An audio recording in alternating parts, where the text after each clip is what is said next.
Health Crusaders. Dr. Ren here with founder of the New York Herb School, Professor Drew Divittorio. How you doing, Professor Drew? How are you? Thanks for having me. Thank you for being here. So you're one of my all-time favorite herbal professors. Oh, thank you. And we met when I took your class at the New York Open Center. That's right. Yeah, at the time I was studying for my Master Herbalist designation, and they were offering a course led by Pika Trinkle, who was featuring different herbalists that have a different way of working with the herbs. And your specialty is Chinese medicine. It's Chinese medicine, and I try and make it real simple and real easy for people. So I think that's why they had me in there. It was a one-weekend class on how to use herbs to treat chronic illness and manage chronic illness. So I broke it down very easily for people to understand, because, you know, one day on herbs and treating chronic illnesses is very tough.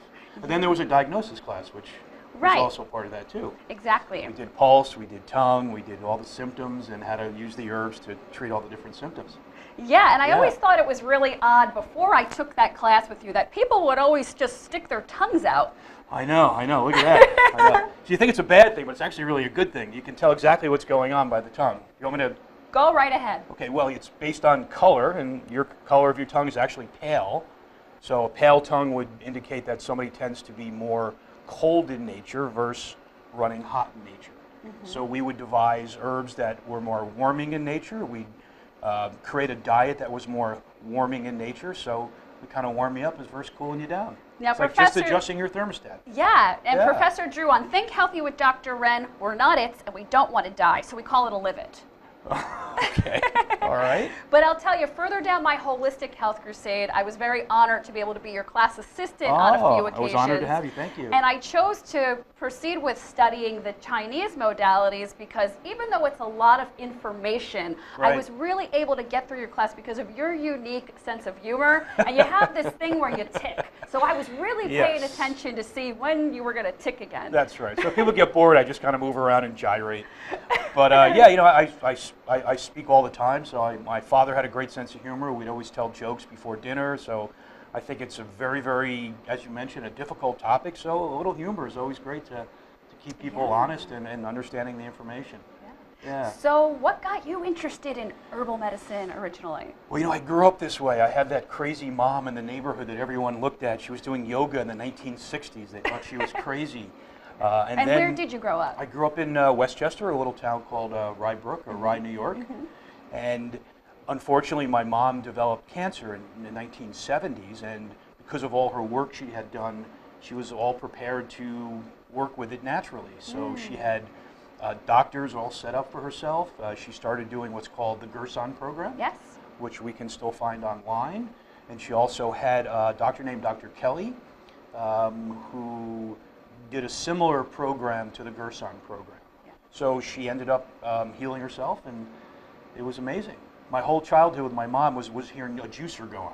Mom, what's going on?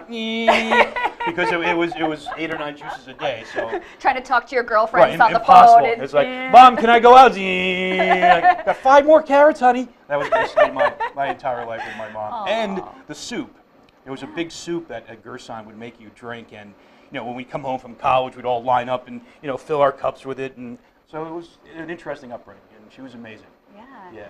And then how long ago did you found the New York Herb School, and what is that all about? Well, you know, I started, it was interesting. I was going to a lot of lectures where people were introducing Chinese herbal formulas in bottles from particular companies, and everyone was very confused about it. So I started doing a training program in Norwalk at Norwalk Community College.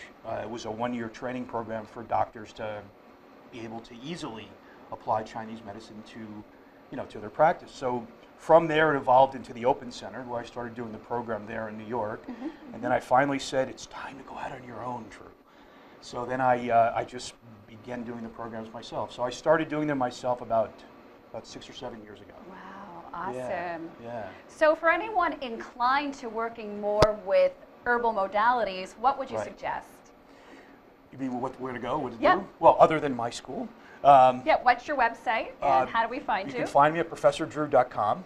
I have a 6-month training program, which is all about how to use herbs as food, which is the simple part.